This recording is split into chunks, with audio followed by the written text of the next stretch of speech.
28 मई को होने वाले नए संसद भवन के उद्घाटन का 20 विपक्षी दलों के बायकॉट के बीच कई प्रमुख विपक्षी पार्टियां इस मुद्दे पर मोदी सरकार के साथ खड़ी दिखाई दे रही हैं। बीएसपी प्रमुख मायावती ने नए संसद भवन के उद्घाटन का स्वागत किया है।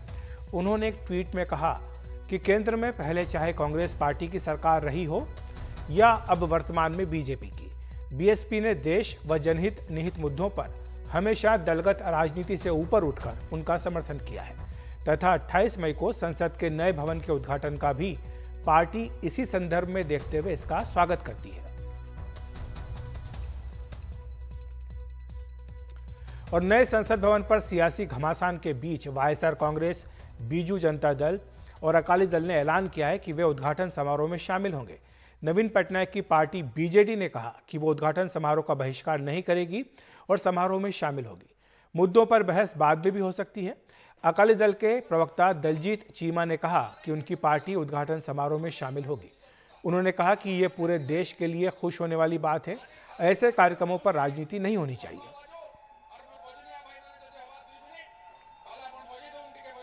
और हमारे सहयोगी सौरभ शुक्ला हमारे साथ फोन लाइन पर जुड़ गए हैं। सौरभ, जो बीएसपी का फैसला आया है, हालांकि मायावती जी ने यह कहा कि इससे पहले भी जब कांग्रेस की सरकार थी, कई मौकों पर उन्होंने उस सरकार का मुद्दों पर समर्थन किया, इस मुद्दे पर भी वो समर्थन कर रही हैं। बिल्कुल, देखिए, जो कांग्रेस का पूरा एक आउटरीच प्रोग्राम है कि एक समुचित विपक्ष 28 तारीख के कार्यक्रम का बायकॉट करे, तो वो बहुत ज्यादा सफल होता नजर नहीं आ रहा है। मायावती ने आज सुबह अपने कुछ करीबी लोगों से और कुछ पार्टी के शीर्ष नेताओं से बातचीत करी और उसके बाद उन्होंने ये ट्वीट किया है। अखिलेश जी, ये भी बता दें कि मायावती खुद तो नहीं आएंगे, लेकिन जो उनके सांसद हैं उनको जरूर कहा गया है कि वो जाकर के अटेंड करें। सभी सांसद और कई पूर्व सांसदों को भी निमंत्रण भेजा गया है। जैसे सतीश चंद्र मिश्रा हैं, पार्टी के महासचिव हैं, वो पहुंच सकते हैं, उनको न्योता भेजा गया है। जो दूसरे सांसद हैं, श्याम सिंह यादव, वो पहुंच सकते हैं, मलूक नागर वो पहुंच सकते हैं।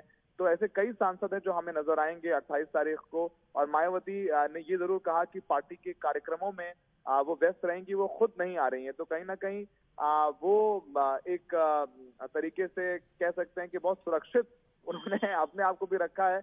वो खुद नहीं जा रही हैं, वो समर्थन भी कर रही हैं। और जाहिर सी बात है, उनको औपचारिक तौर पर भी निमंत्रण किया था और एक बड़े केंद्रीय मंत्री ने उनसे फोन पर बात भी की थी।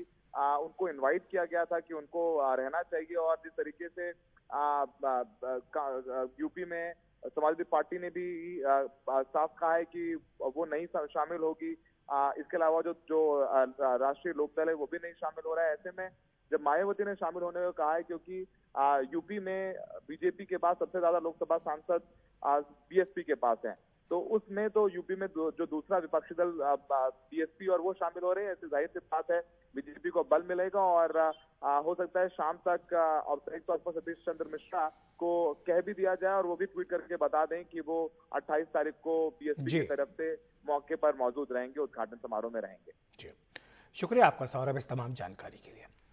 तो बीएसपी की ही तरह वाईएसआर कांग्रेस ने भी फैसला किया है कि वो इस उद्घाटन समारोह में हिस्सा बनेंगे। उनके सांसद है रघुराम कृष्ण राजू, उनसे बात की हमारे सहयोगी राजीव रंजन ने। हमारे साथ है वाईएसआर कांग्रेस के Raghuram Krishna Raju.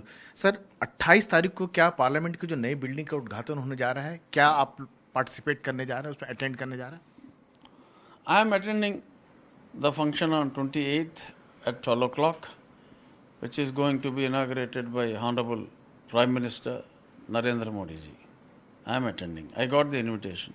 I am attending. बहुत सारे पॉलिटिकल पार्टी जो अपोजिशन के पार्टी इसको बायकॉट कर रहे हैं। Yeah, some political parties, they want to boycott by saying they wanted the building to be inaugurated by the Honorable President of India. My point is, when the foundation stone is laid by Honorable Prime Minister, none of the parties have objected. So in a record time, the Honorable Prime Minister got it done. And why people are objecting now for the Honorable Prime Minister to do the inauguration? It's a ceremony, a puja has to be done, and Honorable Prime Minister wants to do that as the leader of the house. Prime Minister is the leader of the house. So it's Lok Sabha. So hence there is it's absolutely right on the part of Honorable Prime Minister Narendra Modi ji to do the inauguration also.